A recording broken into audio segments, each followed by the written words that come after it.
ఏంటండి అంత కోపంగా ఉన్నారు? మా అన్న నాకు మంచి గిఫ్ట్ ఇచ్చాడే. ఈ మధ్య మీ ఇద్దరిని చూస్తుంటే భయమేస్తుందండి. ఆడి వాళ్ళు ఈరోజు ఒకటి ముందు తలదించుకోవాల్సి వచ్చింది. పరువుదేముందండి, అతను మీ అన్నయ్య కదా. ఇంట్లో ఉంటే నీకేం తెలిసే, బయట తిరిగిన పరువు విలువ. ఇప్పటికే లేట్ అయింది, పడుకోండి. మీరు ప్రశాంతంగా పడుకొని 10 రోజులు అయింది. రేపు ఎలక్షన్ ఎలా జరుగుద్దు, టెన్షన్లా ఉంది. మనం వేరే కాపురం పెట్టి తప్పు చేసామండి. ఇప్పుడు ఏం కంపలు ములిగానే? మీ అన్నదమ్ములు చూస్తుంటే భయమేస్తుందండి.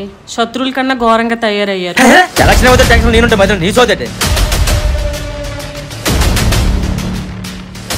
అయిపోయింది కదరా, ఇంకా దాని గురించి ఆలోచిస్తున్నావా? మర్చిపోవడానికి మా అన్న కొట్టింది చిన్న దెబ్బ కాదురా. అన్నేం చేశాడు రా? దొంగ దెబ్బ తీసింది మన ఫ్రెండ్ కదా. మొత్తం చేపించింది అన్నే కదా. అవునరా, అయినా అన్న మనం ఏం చేయలేం. ఎందుకు చేయలేమురా? ఏం జరిగిన అచ్యుతరావు గారు చూసుకుంటానని మాట ఇచ్చారు. అది ఇప్పుడు ఏం చేస్తాం? రేపు ఎలక్షన్ బూత్ దగ్గర ఏమైనా తేడా జరిగితే అక్కడే తేల్చేద్దాం. ఓటు దేనికి వేయాలండి? ఇన్ని రోజులు ఏజెండా పడుకొని తిరిగినా మర్చిపోయావా? అర్థమైందండి. సరేరా. ఎలక్షన్ లో మీ అన్నయ్య వాళ్ళతో గొడవలేం పెట్టుకోకండి. నాకేమైనా సరదా అనుకున్నావు గొడవ పెట్టుకోవడానికి? ఎలా అనట్లేదండి. నాకేం చేయాలో తెలుసు, నువ్వు మూసుకొని రా. ఎలక్షన్ మొదలైన నుంచి ఏదో ఒక చిన్న గొడవ జరుగుతూనే ఉంది. కానీ అక్కడున్న పోలీసులు వాటిని అక్కడే ఆపేశారు. కానీ ఆ రోజు పోలీసులు ఆపింది అక్కడ జరుగుతున్న గొడవల్ని మాత్రమే, మాలో రగులుతున్న పగల్ని కాదు. ఎలక్షన్ జరిగాక అంతా ప్రశాంతంగా మారింది, కానీ మాలో ఉన్న కోపాలు తప్ప. ఏరా గట్టుమొత్తం తవ్వేస్తాను. నువ్వు అక్కడ ఏం చేసావు? ఇంత గట్టుని ఎంత చేసావు? పంపకాలు అలాగే వచ్చింది. మేవన్నీ దొంగ పంపకాలేగా. ఏంటి ఎక్కువ మాట్లాడుతున్నావు? నిజాలు మాట్లాడితే అందరికి పౌరుషాలే వస్తాయి. దొంగ పంపకాలు, దొంగ దెబ్బతీయడాలు.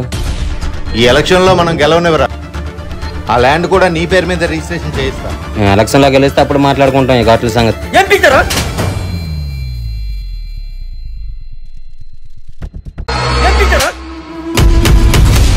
నా కొడుకుని తరిమి తరిమి కొడతా చూడరా. మీకేమైనా నేను చూసుకుంటారా? మీకు నచ్చింది చేయండి. మనం గెలిస్తే మీ అన్నిలు కూడా నీ పేరు మీద రాయించడం పెద్ద లెక్క కాదురా.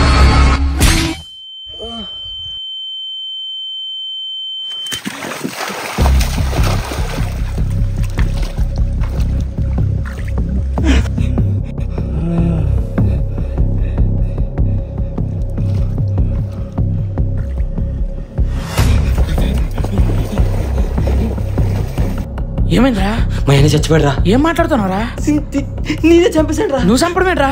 ఇప్పుడు నాకేం చేయాలో అర్థం కావట్లేదురా. అక్కడి నుంచి వెంటనే వెళ్ళిపో, నేను వస్తున్నా.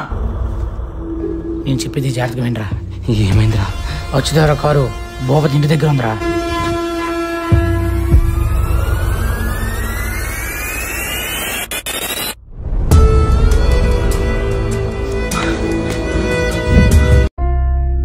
మన ఇద్దరిలో ఎవరో ఒక్కరమే గెలుస్తాం, కానీ లాభం మాత్రం ఇద్దరికీ ఉండాలి. నాన్న చెప్పేది ఏంటంటే అన్న, నాకు అర్థమైందిరా.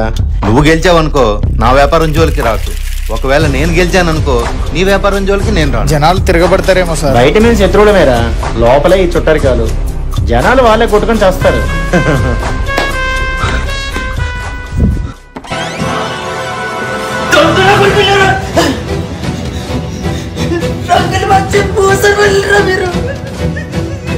మమ్మల్ని రెచ్చగొట్టి మా జీవితాన్ని నాశనం చేస్తారా?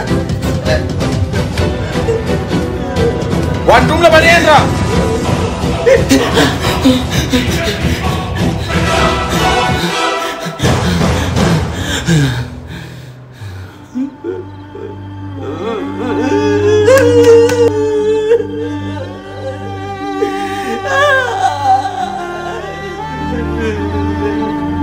అరే ఎక్కడున్నారా?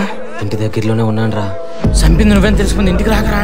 కొబ్బరి చెట్టు చాటు నుంచి చూస్తున్నాను రా. ఇంటి దగ్గర చాలా మంది ఉన్నారా, నువ్వు ఎక్కడికి వెళ్ళిపో.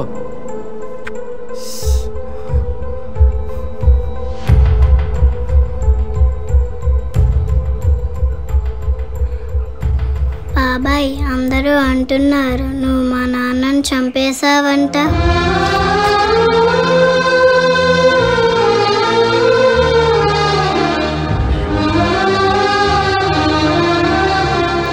ఎందుకు ఏడుస్తున్నావు బాబాయ్?